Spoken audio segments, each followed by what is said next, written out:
Lunaku lwa Sunday ssaawa 0am programu eyitibwa olugendo lwange manyi n'eddoboozi niryo Esther. Njagala okubeera nga nkutegeeza nti wano ku Shanti Focus Center tubeerawo n'okusaba kuno buli lwa Sunday kutandika ssaawa zibeera 2 paka ssaawa 4 saavisi eba ya Luzungu na Uganda ate kuva ku ssaawa zibeera 4 paka ssaawa 7 tubeera mu saavisi ya Uganda. Bishop Livingstone Kiganda kw'ossa ne Bamisindi babeerawo nnyo okubeera nga bakubuulira enjiri. Olunaku lw'enkya lugenda kubeera lwa mukutula njegere jangu tusule nga tusaba buli kizibu ky'olina kijja kubeera nga kiddibwamu bw'onooba n'okukkiriza. Programu olugendo lwange tukuleeta bannaggwana ab'enjawulo nga bakubuulira olugendo lwabwe balutambuza batya okutuuka awo weebogumira. Sande ewedde twalina omwami Kayemba Solo era nga tumukomezzaawo ono no manager amanaging abayimbi kw'ossa n'abasambi b'emipiira. Mwami Kayemba, buuzaako ku mulabi wange wa KTV nati. Balamusiza nnyo mwenna abalabi ba KTV mubale kulaba kansubire nti Sande ewedde yatambulira bulungi. Saba ne Mukama Katonda n'eno agiwa omukisa etambule n'okusinga eribeera. Sande ewedde twatunuulira oba twakoma nga bakugobye kawenja akugobye bitambudde bityo omaze okugobebwa kyekyaddako awo. Amwami Abu Kawenja oyo yangobera ku ssimu nkugobye ebintu byakoze yadde bibi nnyo yali mutuufu okungoba kabe nali nkoze tebyali bitungi kaba omanya osukedde okukwata omulimu okutta omulimu gw'omuntu toli confident toyinaamu skills namubuuza naye oli ludda wange omulimu gwe ngwinamu essuubi naga ndi wano ku Nile Theatre naye Kayemba nkugobye nkukoye saagala kukulabako nengendayo nkolanko tandika omunyonyola omanyi short sezo mwezinze nakubye muzannyo mwabuzeemu close ups nga sabye obulungi eri shorts nga mulimba sabye obulungi eri shorts kati zisomi close up zenakubye nazo kati zaali tight nga nimba tight bulungi kava mu semi close up tight short wekijawo kakati nakola ensobi emu nansiriza omulimu namunnyonnyola yejenako sobi waye tekiniko ate nga naye yabisome makerere antewoza mbimanyi nansiriza omulimu ekirala yali anjagala kadde nali munyiiziza naye yali mukwano gwange anjagala yalabanga abaana abato abanaabeera osanga ye twabanga nti bano bayinza okubaamu ekyomutawaana maaso nanziriza omulimu kati muyanziriza sadda mukwata kamera nafuna mulenzi nga mugagenda okwate nanfuna noediting oliderete gwe nagambye nga tukola nga bakola mirimu nga zisibeerayo naye nga ntenze enkola ki kale ekyamuluma kyo nolanzika yali azze tukole firimu ina firimu gyaleeta kampani ngolo actually kampani yaffe ndezali efuse yali ekyali diseera naleeta firimu natukola endagaano naga the gentleman called Kayemba Solo should not appear anywhere either in editing or at the location of shooting. Nemanya nti kyali bintu yasanyuka naye kakati buli time Kawenja yansiza omulimu gukola awo obulamu bugenda bukola ki bukyukakyuka gwegwe omulimu gwe wasooka okubeerako nga boosi ogwa Kawenja ko yali aguwadde nga nange ndi boosi naye ngaera sinyo kuba omulimu gwali gwa mitwalo 15 naye nga tubaza amasomero 8 districts 4 mitwalo 60 nemuzifo nga tubaze tujja kufunawo sente awo iyo nga binomutwala sente zabanga nyingi kiseera endala kunza but after that omwami oli owakiseera ali mu kusasula twekyangamba direct tukole kampani yaffe tusobola okugikola nagamba okakasa nti otukoze ndigidandikide ebyo akabi nnyo tukola kampani nga yita DCR twatandika tando atusookera ku street tunoonyeza sente tukoze eki omanyi ffe tukkiriza mu kutandikira mu scratch ne Derek oyo Derek ye nga ali technical kamera agimanyi bulungi naye editing yamumanyi nzenga byonna bw'obimpa mbikola naye nga simulimitted nekakasa naye nga bwomanyi nti obukozi olina okufunayo ku ssente ng'oyiiya kyonna kyokola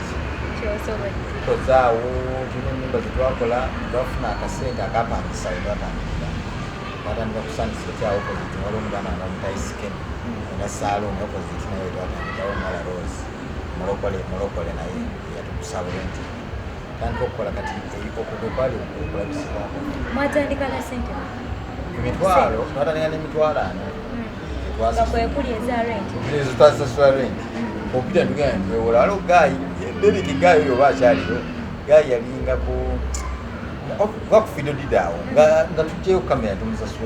nga tujjayo kompyuta nemusasula kati tuwa kompyuta bwetwatandika kamera nga tupangisa oluvannyuma ntandika tukola ragadi natula kamera naleeta netukola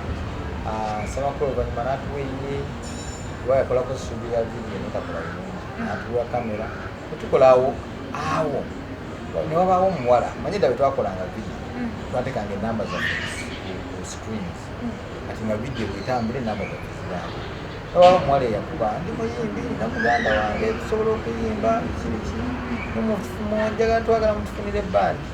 omuwala oyo najja omuwala talabika bubi nnyo yali mwana muto nnyo twali myaka gisobola okuyambula kuba naagala myaka gimukadde gakuba mukoziza awala mumayita mukola ng'atandika najja nemutwala mu bbandi yali amurasi yali w'amaanyi ebiseera ebyo n'akolayo kona naye nali tatambula bulungi n'avaayo n'agenda n'akola okuyimba era n'akomawo omuwala yamuyita Lady Maria ng'eyimba Tinati ontwale aho oli kwenda ona tindatine nobola teeko muyamba tindafeyo kasitandiniwe olulimba lumwakola project yasooka oluvannyuma okuva murasi azeeyo atandise wayise project tugikola kunyumirwa nalina muganda wange Yusufu Nampala akola project nga tukola kunyumirwa twambuza tulimba bwetwalulimba ku idini watukwenda okufuuka hinti nowulira bulungi Mariam etukola tekalonki embalala otuka abantu embala temwatuwagira bulungi simanya omwana oyo weewamma owana simanyi kyali yabakola endongo neryoka etusala okukamala endongo wemala okutusala omwana atunula aganayi tekali tukoze tutya mulaika munsibye sente newalina bwe yali naye mulaika munsibye sente naye mumamuzima latutumanyi naye nga womanye endongo omuyigano kuba endongo yagana mwakola loosi kyetuyinza okukwata wafuna abantu mukaaga abantu mukaaga kusinga wakasangasangamu mitano tewali sente miliyoni nga sente kati awo timbala nemugamba Maria omanyi genda maaso kola ibyo nali ndowooza nalinyanga agenda maaso kilomita nakati awo embala nga tukola shembala kwaliko tulina omulenzi gwagenda tebakukosa nengana kati omwana we Mariam agenda ono ntedde kukosa nga sibategenda ono Yudaman balina bakyali yaffe twatambulanga nabo balinako Yudaman balinako Nokricha balinako Master Parody baliko Sedicious akola ku Sapiens nga tulina abayimbi baffe bayisikeni twatambulanga nabo kati tugenda Yudaman embala akola bulungi ayimba netusyamaali Yudaman tukatwali naye yali ku university twatambulanga naye Yudaman yaleeta CD yaga mwami kayimba Tindatine gava wano nga nange ndaba CD yeeyo n'atusulawo CD naloluyimba lutambule mukyala we n'atuwaayo sente za vidiyo mukyala wa Yudaman oyo kusisi yatuwaayo ku sente za vidiyo twayendeze mitwalo nga tugenda n'agende Nairobi agenda okudda mu luyimba lutuusa ensonga nga namba wano kuntuma tukola tutambula bulungi Yudaman nemumanaginga naye period nesitwagenda nnyo wala nasigala concentration ngerinyo mu videos then period eyo tekyotikaye naye byakutala before Yudaman kyotikaye yaleeta jinkese kyotikaye twali naye nga mwana mutawe namukalifubani naleeta jinkese ntukola mukama alikuwomesa after that tukola nzireeta Pastor Wilson Mugongo nze manager we yasooka eddala ayina akayimba project ya mukama njagala kukomanya nze manager project okutandikira mukama njagala kumanya mukama njagala kumanya nyimbye nyimba nyingi mu nsi eno mukama njagala kumanya nyimba zinyiza ebiwundu ku mitima gy'abantu njagala kumanya naye mu luno nina essaala njagala kumanya nazuukuse nga nina ennyonta sebo mukama njagala kumanya intention yaffe kukwasa kugenda nyinza okulwawoko naye twalina intention secular ne gospel zalina distance nene bali walala n'aba gospel bali walala nga tebakwatagana gospel music akuba ku Sunday wokka ninga pastor Bugembe lumu namubuuza naye wali nabwidde akayimba ako kapya nuwayesinya akalesi namubuuza bwakwa vidiyo nomupalo lwakuwa award nti best gospel artist okitwala nangamba simanyi nabeera ndisaidi naye yali mwana muto nenjogeramu naye nembuulira embeera eriwo nakinaki kati olwo nga aluyimba lulese tulukole vidiyo muki mudisiani oyo nawamba muwana nemuka okuva ne leero nze mmanejawo naye nakkiriza nga naye nga kyemugendo wamba abitegeera nga nemugasiga mumaneja tamumanyi okutandika naye nga ekyali mu biseera ebyo embeera yali etandisa oterera nga sente zotandisa oyingiza mundabika nalabika ngaayingiza ekyalanze ndi mugagga muntu nemba sina sola kumanya nti sikola ki naye ngaolwaliro ndi musasula tutambula bulungi naye nga sina motoka netambula ebigere byange nga ndi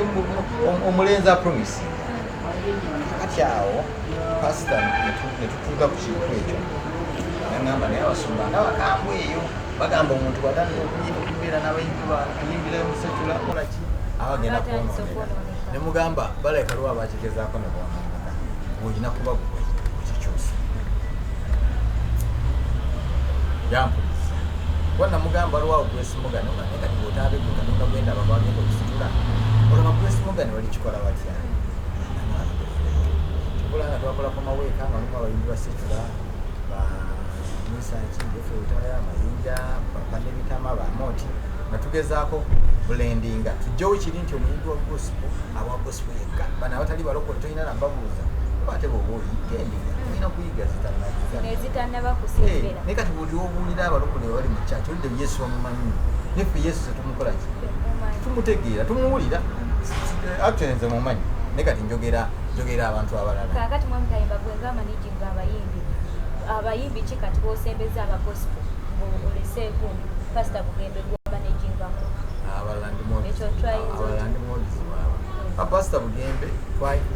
kwaliwo okutegeera okwali okw'omuntu omuntu omulala tasobola kutegeera nti omuntu w'olisikingira nga bagaa buli ayimba n'agezaako n'abeerako n'abayimbi b'ensoba n'ayimbira agwa erisiki naganze kankikole katonda ajja kukola ki andi katonda n'ayamba kyobolanga buli pastor Bugembe oyo yayamba nnyo gospel music omusaza n'omuyimbi wa gospel n'aba w'amaanyi mu ggwanga kati pastor Bugembe yatuka ekiseera nga obalaba akamiliyoni nga pastor Bugembe ayinawo ekyo nga n'abayimbi bamutenga wa gospel kati ekyo nzegeza twakituukiriza tusale nti abantu bangi nga si balokole naye nga tebaagala yesu nga nabo baagala okuwuliriza newe obejjako n'obeera eri n'omuntu yandisembere takola ki tasembera tuddeko ku katono kutikayi omumanaginga naye gwenge yamumanagingako ebizibu bijja kutereera era ndi naye tukola twakolayo akayimba ako keninambewo tugezaako okulabika nti katonda ayamba manyi fe tulina kukola ffe tutambulemu ne katonda alina tukola ebyali akola ki yagamba tutikayi y'omu ku bantu abasinga okuba ne talenti mu Uganda natusubira nti katonda ajja kuyamba ajja kudda wayina okuba kati katuuka ku pastor Bugembe oyo tukoze concert yakoma weeka ku Africana emuyimbi wa gospel yasooka okukola concert nefuna abantu bakasanvu ku Africana was a great achievement tuyinza okuba sente zaali ntono ze baatuwa ba concert eyo twagiteeka ne mwami Kavuna wa kids but we achieved pastor Bugembe became a very big artist the foundation gyensula nikakati ekyatambula after pastor Bugembe newabawo omuvubuka eyajja yali mwana muto waliwo omuntu omu yasooka okungamba mutaloljas ye akaana eyo kayimba akaana kayimba yima munaye kabeera luweere kayimba bulungi nekagala manaja saafaana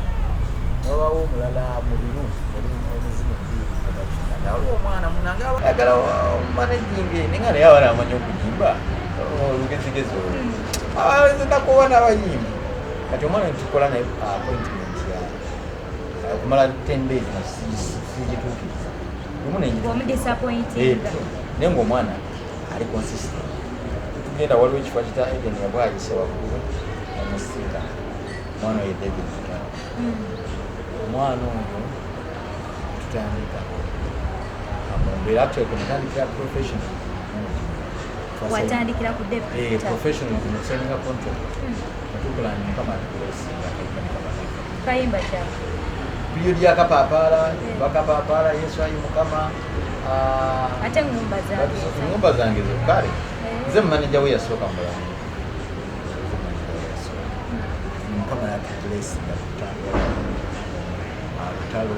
talo contract ye bana tokugwako n'ensayinga ku Sevens Lutalo mutu tusoke tugulweko pokuto ofuuse manager omutotya mwetadde bulungi and he was a very disciplined boy yali mwana twatambula nalaba ebintu bingi sijja kuweza nga gamba ku David Lutalo emuyimbi gwe nagulaga emmotoka yange yasooka wamufuna iyo true sobola gamba nti samufunamu kwa buli muntu bana expectations but kyonna kinafunfunamu kyebaliza Katonda era simwina akumutawana nekyenso yana yafuna kubera sintu wazikolaga naye nazikola ki contract byagwako decided not to renew no charge makanya olw'ensonga zaffe naye nga tewali munsonga kati buli muntu aba yayana kukuba ku limu kiva ku ki manager okubeera nga nambe bwento nate olutaakaseera bitambudde bubi kale ngambe kati eweddeko n'atagiwenda bingi besijja kuyingira mbawe n'abiyingiramu ojja kumanya lwaki kiswagira nemusobola okukanya noga naye kati okusa ku budde bw'olina tekyasobola kumanya oba sasobola kumanya nga twayanaaga tusala omukwano gwange tutambudde amawanga mangi yaliko Dubai South Africa naye Bungereza naye mukwano gwange era mu buli nsonga kyonna kyenkolanga David Lutalo tumutadde David Lutalo naye David Lutalo emboozi za show zingi tuzazireke bulezi twakola show yaffe yasooka yali ku Batipala Abitex yagigula nino nga aliwadde miliyoni mugezi erimukuzaako shopping wali Batipale ne Eden Evans anakutegesa yaffe tusegedde kwede ningoza Batipale twafuna abantu baffe engeri we are happy omuyimbi tumulonkize wamaanyi tugenze kwede nyawo tukoze tugenze kusesegetwe tufuna abantu baiti nyonyonyo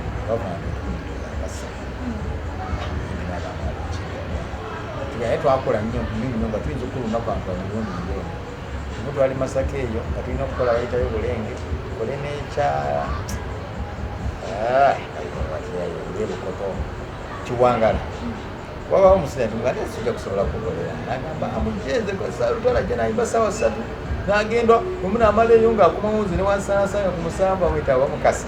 nze nenyimba nyingi gyokuyimba nange ngatewo sawa 3 nebayimba navayo kati naye nga omusajja talina naye shozi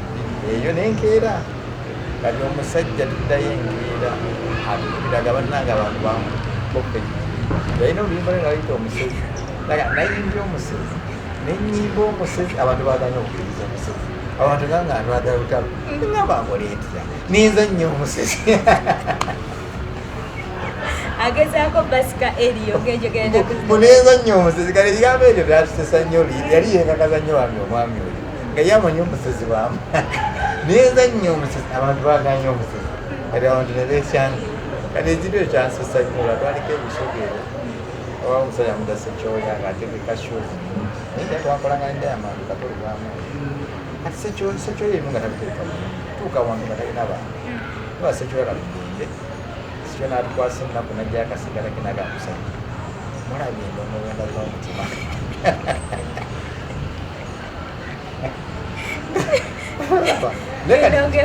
endongo naye kati mubyonna Lutalo yali mukozi namanyi ennaku ye nga teyeeganyako ya omugamba saawa eziti namugenda mukwaki period ebweggwako waliwo omukyala mutegeera mukyala wa Matia mukwano gwange namba namugana waliwo akayimba ku Matia nakola mubusuulwabo bakakoledde wa Mozaati twakolagananga ne Lutalo Mozaati yali wengeri gyali producer yalinganga mmeko nengenda wamuzana nga njagala kemba kayita Rihanna nekawuliza ebirowoozo emba nti omulenzi yali atanaayimba kosa kuyitibwako nekukyuka negakayiteko kaddeko ke ne mu church bakkiriza omukwano ate embaga tezibaayo embaga zibaawo tokukoddi kakati nekita anakola rihana ekiroza modesa aterwako kaumanyi baluwulira nga balwanda nga bikonasi kenabalaniko mugamba manajawo talikiriza kuyimba manajawo eki naye twani contract twasayinza wanya start yaggwako nemwana yamanyi musajja soka ogezeka walo tegeera embeera esooka kirabanga ekyesanyu agenda nayimbayimbe ngaamwade nobaatano baada awo ngaakomenaga musajja nange embendera z'omutima munzikirize tubeere nga tugendako ku bulango bwa bakama bange puroguramu ekyali olugendo lwange era nga tukyali ne maneja kayimba emboozi endooza mukwano ogiwulira asuubire nti notokulese kyekino njagala okubeera nga ngamba buli omu aswinga life tumwagala nnyo nnyo nammwe abatulabira mu nnyumba oyinza okuba nga otudde ngulu kisenge mwebale kubeera nga mutulamu mubeereko temuva